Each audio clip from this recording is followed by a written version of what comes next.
शुरुआत में हमारे हिंदुस्तान में चिश्ती सिलसिला सूफ़ी सेंट्स आए और ये माइग्रेट होकर के आए थे फ्रॉम द पर्सिया, यानी इनका नेटिव प्लेस पर्सिया में था और ये हिंदुस्तान में माइग्रेट होकर के आए थे। और उनमें सबसे पहले नाम आता है हज़रत ख्वाजा मोइनुद्दीन चिश्ती का, जिनका जन्म हुआ था 1142 सेंचुरी में सेंट्रल एशिया में।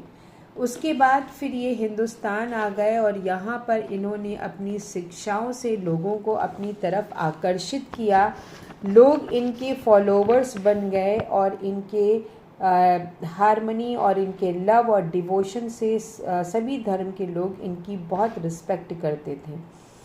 इनकी डेथ भी यहीं हुई 1236 सेंचुरी में और इनको अजमेर में दफनाया गया और वहीं पे इनकी दरगाह बना दी गई और अजमेर शरीफ के नाम से बहुत ही फेमस है, जहाँ पर हर साल हिंदुस्तान से लाखों हिंदू और मुस्लिम इस दरगाह के दर्शन करने जाते हैं। उसके बाद दूसरा नाम आता है हज़रत ख्वाजा निज़ामुद्दीन औलिया का, जो कि दिल्ली में आकर के सेटल हुए और इन्हें नसीरुद्दीन चिरागे दिल्ली और एक अदर सूफ़ी सेंट्स थे, सलीम चिश्ती ऑफ सीकरी, ये सब सूफ़ी सेंट हिंदुस्तान में आकर के बसे। इन सूफ़ी रिफॉर्मर्स ने हिंदुस्तान में फैली हुई बहुत सारी कुरीतियों को भी ख़त्म किया और लोगों को एक साथ रहने की शिक्षा दी।